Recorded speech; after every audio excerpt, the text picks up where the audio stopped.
selaku Panglima TNI, prajurit-prajurit terbaik Hiu Kencana telah gugur saat melaksanakan tugas di perairan utara Bali. Atas nama seluruh prajurit dan keluarga besar TNI, selaku Panglima TNI, saya sampaikan rasa duka cita yang sedalam-dalamnya kepada seluruh keluarga prajurit yang gugur. Semoga Tuhan yang Maha Besar memberikan keikhlasan, kesabaran, dan ketabahan.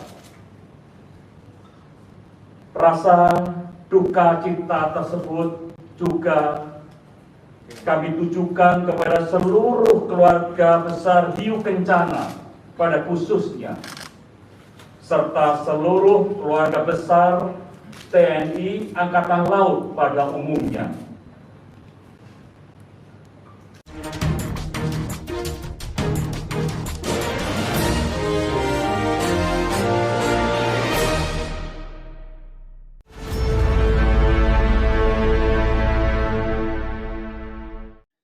Ya, innalillahi wa inna ilaihi raji'un. Bung Rocky Gerung, kita tentu mengucapkan duka cita kepada keluarga 53 orang kru KRI kapal selam Nanggala yang sudah dinyatakan secara resmi gugur di dalam menjalankan tugas. Dan di luar itu juga kita masih mendengar kabar duka cita karena sore tadi waktu Papua, Kepala BINDA atau Kepala Badan Intelijen Negara untuk daerah Papua ini, Brigjen TNI Putu Dani Nugraha juga gugur ditembak oleh OPM. Dan kebetulan saya secara pribadi memang sudah mengenal Brigjen Dani ini sejak masih perwira menengah. Ya, saya mengerti perasaan bangsa ini karena mengalami dua peristiwa duka itu, yaitu di dasar laut dan di puncak gunung. Dasar laut ada para prajurit yang mempertahankan kawasan, karena itu melakukan survei, berlatih agar supaya negara ini utuh. Akhirnya harus menyelesaikan tugasnya di keheningan dasar laut. Dan pada saat yang sama juga duka dari Puncak Jaya tuh, di pegunungan. Seorang perwira intelijen tewas juga di dalam upaya untuk mempelajari situasi darurat yang berlangsung sudah lama di Papua karena ketegangan penggunaan kekerasan di dalam problem Papua itu. Ini dua peristiwa yang betul-betul mengingatkan kita bahwa aspek-aspek kemanusiaan selalu melekat di dalam segala bentuk upaya kita untuk memahami manusia. Kita mungkin menganggap bahwa perwira-perwira di kapal Nanggala 402 adalah perwira-perwira terbaik. Tetapi alam sering memberi sinyal bahwa kualitas manusia juga terhubung dengan kualitas teknologi itu yang dia pegang, dalam hal ini kapal selam. Dan tentu kita tidak mendahului keterangan teknis yang akan dilakukan atau forensik terhadap peristiwa itu. Tapi tetap kita merasa bahwa ada semacam, sebut aja, kegelisahan kita tentang kesiapan bangsa ini di dalam mewujudkan kedaulatan dan kemampuan personal kita untuk menjalankan misi itu. Jadi itu berhubungan dengan manajemen pertahanan, berhubungan dengan kualitas pengawasan alat-alat kesenjataan kita. Kita ingin sekaligus mengingat itu bahwa pengorbanan para prajurit ini juga harus kita lihat di dalam konteks kesiapan negara untuk melindungi mereka, karena harus beroperasi di dalam wilayah-wilayah yang berbahaya, kedalaman laut terutama, dan kesiapan peralatan untuk selalu di dalam kondisi army readiness, kesiapsiagaan teknologi. Itu menyangkut perawatan, pemutakhiran sistem pertahanan kita. Itu soal Nanggala. Soal yang lain di dalam kasus Papua juga berlaku prinsip yang sama, yaitu kemampuan intelijen untuk membaca topografi dari daerah krisis. Karena saya menganggap bahwa beliau, Kepala BIN ini, yang berpangkat Brigjen, tentu telah mengumpulkan informasi sebelum beliau datang ke lokasi tempat dia harus memantau, agar supaya ada pemetaan untuk mempelajari wilayah konflik itu. Jadi ini juga menunjukkan bahwa sangat mungkin ada data yang tidak lengkap masuk pada sistem intelijen kita, sehingga kecolongan kita sebut. Tapi oke, kita anggap bahwa itu nanti akan dievaluasi oleh Departemen Pertahanan, Yunto, Mabes TNI tentunya.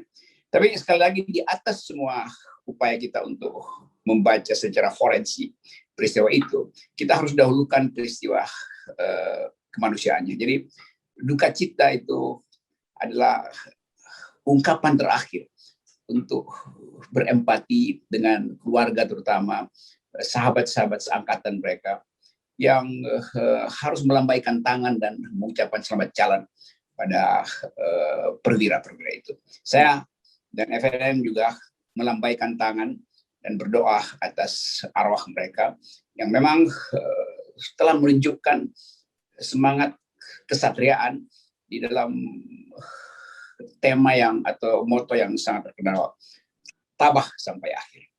Ya. Semoga keluarga juga tabah sampai akhir.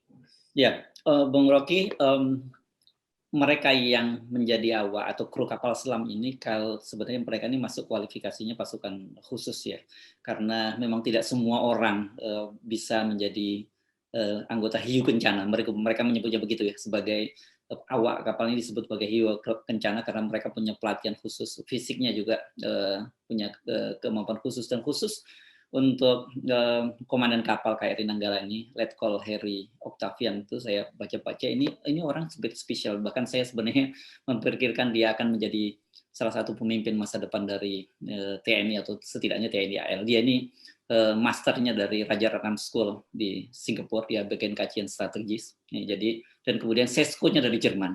Jadi ini dia salah satu perwira yang cemerlang, dan kemudian secara fisik dia bisa menjadi komandan Nanggala ini luar biasa bagus, Bung Rocky. Dan kemudian ini karena mumpung bulan Ramadan ini, dalam perspektif Ramadan kita terutama di kalangan Islam itu punya satu keyakinan bahwa kalau orang meninggal tenggelam itu dia matinya syahid. Jadi orang sering salah menafsirkan kalau syahid itu hanya mati karena bom bunuh diri dan sebagainya, syahid, padahal tidak seperti itu.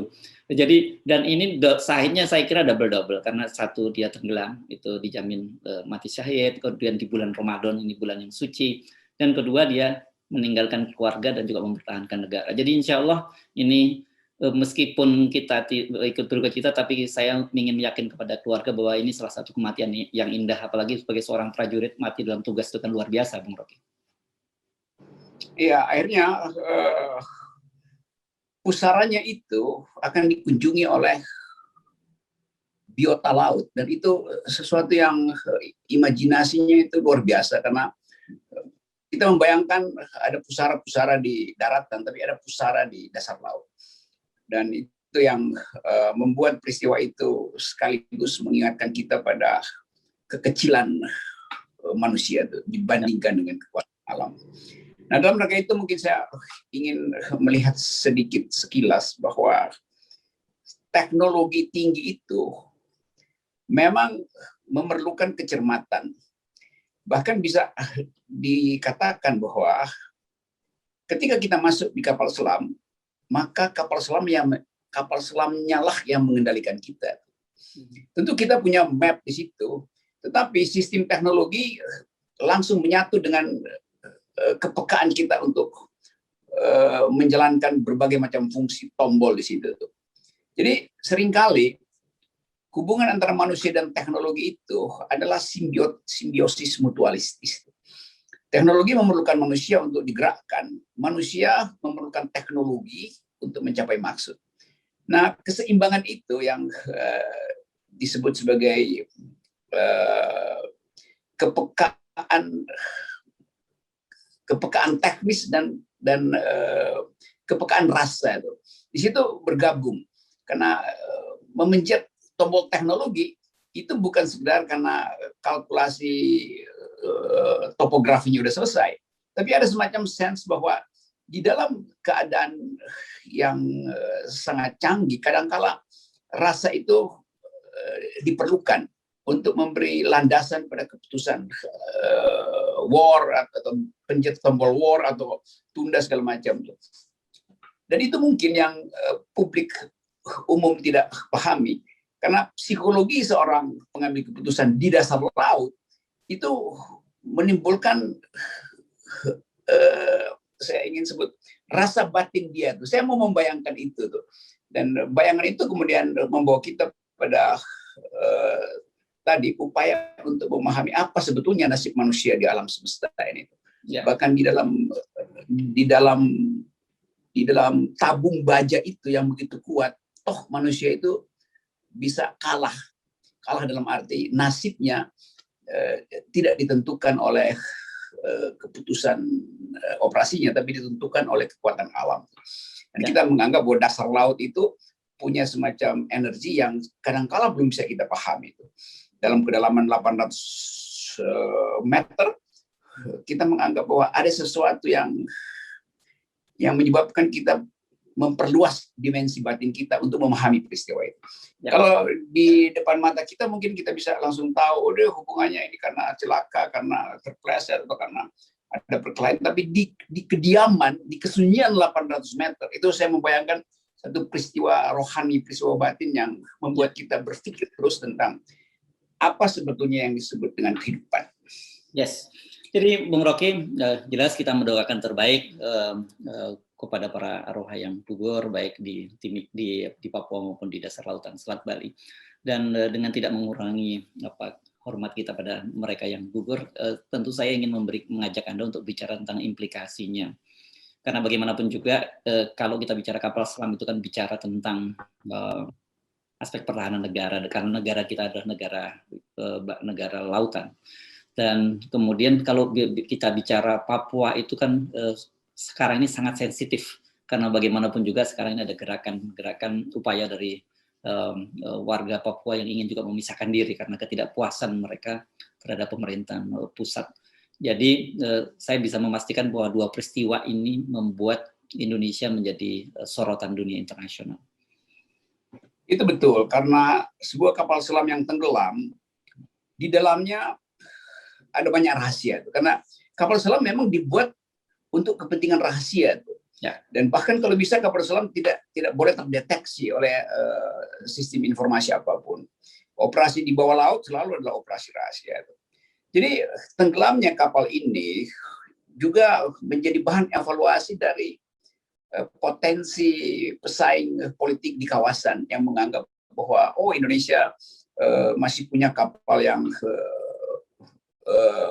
dianggap sudah tua gitu. Tapi mungkin juga akan ada bantahan bahwa nggak ada soal kapal tua. Yang penting adalah operasionalnya dan pemeliharaannya. Lalu orang bertanya rutinitas pemeliharaan kapal-kapal kita itu kemudian terhubung dengan anggaran. Lalu orang lakukan kalkulasi. Kalau begitu kenapa kapal-kapal kita masih tua? Mana yang lebih penting? Memperbaharui kemampuan kita untuk menguasai laut atau menambah panjang jalan tol di darat, itu juga pertimbangan ekonomi politik tuh.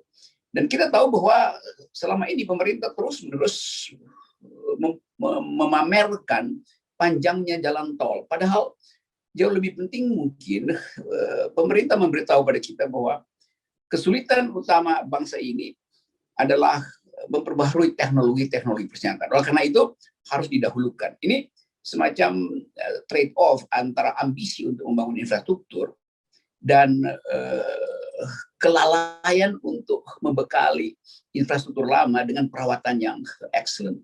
Jadi dana perawatan selalu trade off dengan dana infrastruktur di darat, itu soalnya. Ini cuma soal APBN. Yang kedua adalah soal Papua itu. Kalau seorang petinggi intelijen tewas di situ, suatu peristiwa yang kita sedihkan. Tapi bagi musuh atau bagi pengamat politik intelijen asing menganggap bahwa ada kelemahan dalam sistem intelijen Indonesia kalau begitu. Karena seharusnya hal semacam itu tidak terjadi. Kecuali di dalam suatu operasi yang udah frontal. Ini adalah operasi untuk memahami apa yang sedang berlangsung di medan sengketa itu atau medan pertikaian politik itu. Nah, dalam kerangka itu kita mencoba memahami bahwa ada peristiwa tewasnya seorang kepala bin daerah dan itu terhubung dengan sistem intelijen kita yang mungkin tidak sempurna pada waktu itu. Dan yang kedua adalah aspek hak asasi manusia yang selalu ingin dilihat oleh publik internasional. Apa sebenarnya yang terjadi di Papua itu? Mengapa ada eskalasi di dalam kekerasan di Papua sehingga akhirnya menewaskan seorang kepala bin? Nah, ini memperkuat analisis kita bahwa diplomasi kita juga belum berjalan maksimal itu. Sehingga suara-suara negatif dari kawasan Pasifik dan negara-negara Afrika itu masih kuat didengar di dalam sistem internasional. Jadi ini peristiwa yang justru memperkuat atau menambah energi bagi kombatan yang menginginkan agar supaya Papua itu dibicarakan di forum internasional. Jadi masalah diplomasi ini yang kemudian membesar dengan peristiwa tewasnya seorang kepala badan intelijen daerah. Ini badan intelijen yang tewas. Itu kompleksitas diplomasinya justru peristiwa ini justru akan memperkompleks pengetahuan kita tentang kemampuan Indonesia untuk berdiplomasi, untuk memenangkan opini dunia tentang Papua. Ya, karena pilihannya kan biasanya adalah, apalagi dalam situasi seperti ini ketika ada seorang petinggi militer yang tewas, itu kan pasti yang opsi yang paling mungkin kan ada operasi lebih keras gitu, menekan gerakan Papua Merdeka. Tetapi di satu sisi kan ada persoalan seperti ada sebut tadi, dunia mata internasional juga mengamati dengan serius apa yang terjadi di Indonesia. Jadi memang ini sangat krusial dan dilematis. Iya, kalau kita terpancing seolah-olah kayak kita kejar habis-habisan di tanah ini petinggi yang yang tewas di situ. Itu justru bisa memperluas sebetulnya peristiwa-peristiwa yang seharusnya tidak terjadi pada masyarakat sipil.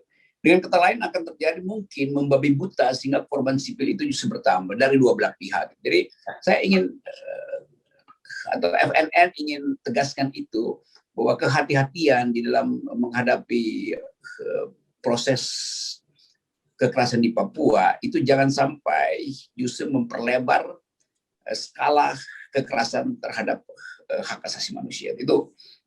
Itu yang harus hati-hati kita ucapkan sebagai pers. Ya, dan kebetulan hari ini kan sedang berlangsung pertemuan para pemimpin ASEAN membahas masalah Myanmar, dan juga kalau kita baca pesan dari Presiden Jokowi itu kan ingin agar junta militer di Myanmar yang mengambil alih kekuasaan itu untuk menghentikan aksi kekerasan. Udah ribuan orang tewas di sana. Jadi bagaimanapun persoalan-persoalan kemanusiaan ini menjadi persoalan-persoalan regional dan juga persoalan internasional. Iya, kita beberapa waktu lalu kita ingin agar ada suara ASEAN, tapi sebetulnya suara ASEAN kan melemah akhir-akhir ini. Ya. Terutama karena Indonesia tidak lagi memimpin secara politik di region ini. Dulu Indonesia adalah pemimpin regional, sekarang Indonesia bukan pemimpin regional, karena problem dalam negeri, soal korupsi, soal kapasitas kepresidenan, macam-macam.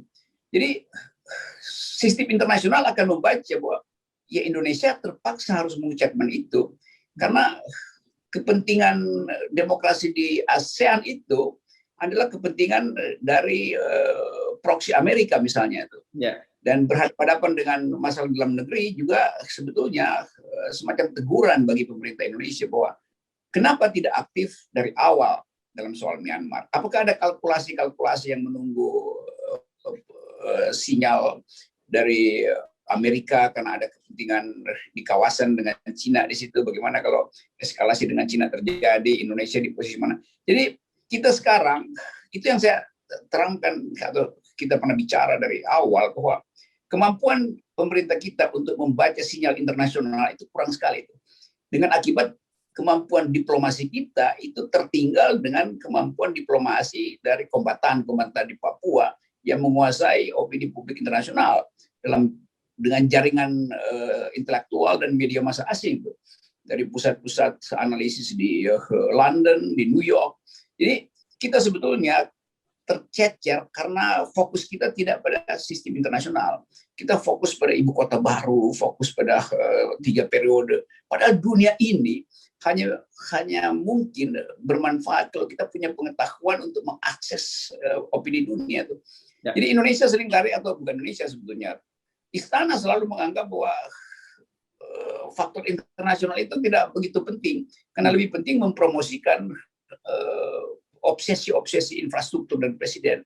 Nah, di situ kita lalai, dan ketika hari ini ada peristiwa tenggelamnya kapal angkatan laut, dan itu juga adalah bisa dibaca secara militer strategis oleh negara-negara kawasan, dan Papua mengalami hal yang sama juga bisa dibaca secara militer strategis tentang kemampuan intelijen Indonesia.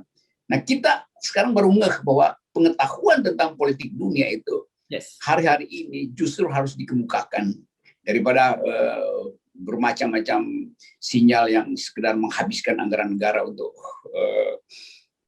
proyek-proyek mercusuar. Yes. Baik, Bung Rocky, sekali lagi kita ikut sampaikan lagi bela sungkawa kepada para keluarga awak kapal selam KRI Nanggala 402 dan juga keluarga Brigjen TNI Putu Dani Nugraha. Dan mudah-mudahan arwah mereka semua diterima di sisi Tuhan dan mendapatkan tempat yang terbaik. Ya, saya bersimpati, berdoa, dan salam duka cita saya pada seluruh keluarga yang ditinggalkan dan masih belum. Saya bayangkan keluarga masih melihat ini kok misteri gitu ya. Yeah. Jadi kemanusiaan itu atau persahabatan kemanusiaan ini yang harus kita eratkan, dan kita sekali lagi kita ucapkan turut berduka cita. Baik, terima kasih Bung Rocky. Bye. Oke, selamat malam.